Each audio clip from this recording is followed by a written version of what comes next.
Hello, my name is Dr. Sam Garcia, and I'm a professor here at Texas A&M University.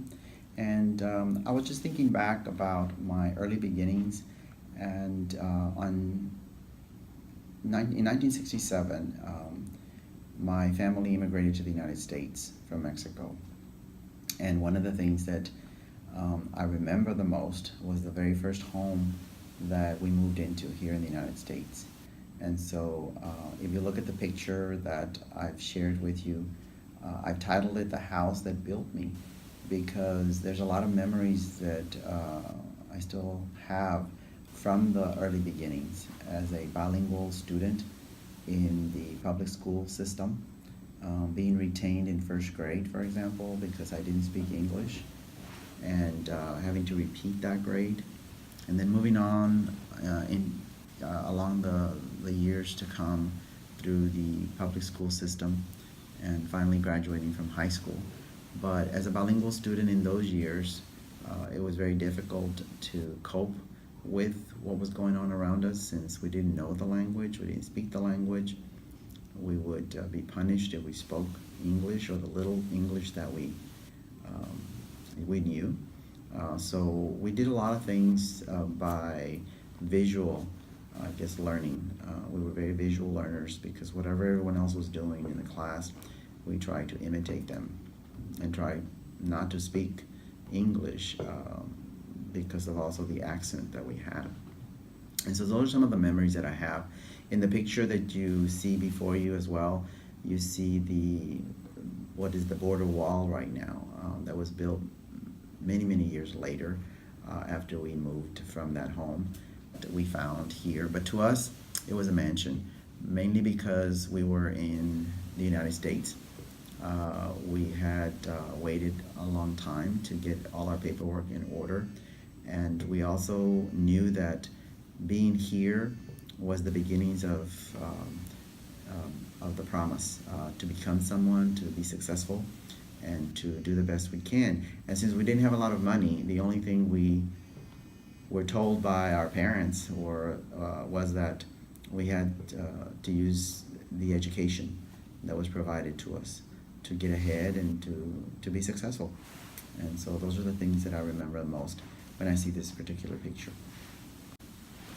You know, when I think about the ports of entry, such as California and New York, those are more, in the limelight, where people focus on the Statue of Liberty, for example, Ellis Island, as the immigrants came from other countries.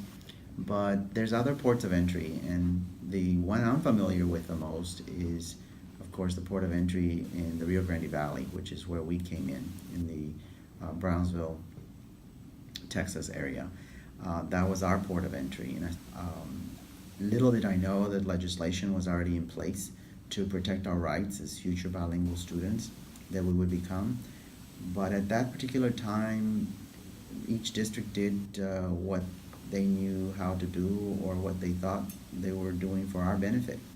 But nevertheless, even though the legislation was in place, the bilingual education laws were enacted, we didn't receive a warm welcome in respect to using our language to support the new language, which was the learning of the English language.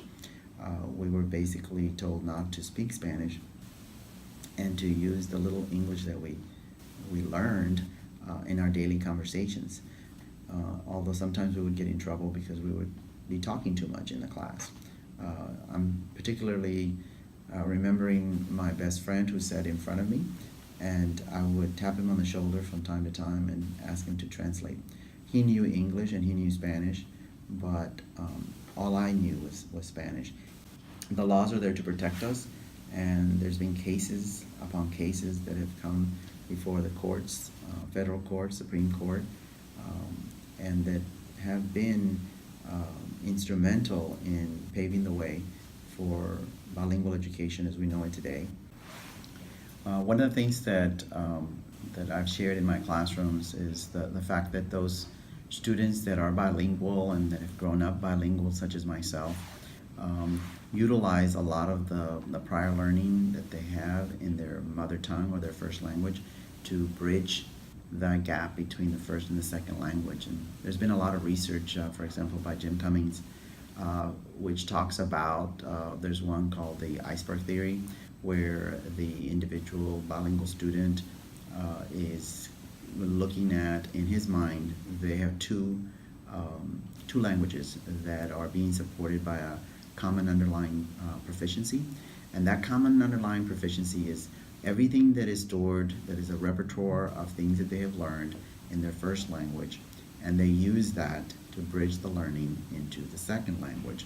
But one of the things that helped me succeed and stay in school, I believe, was the home environment, the advice that our parents would give us as to why we came to this country, which was to be successful in something, do something, get an education, because if we didn't have that particular bank account or money in the bank, education was the only way to get ahead. And graduation was the goal, at least coming into this country as an immigrant and going through the K through 12 program.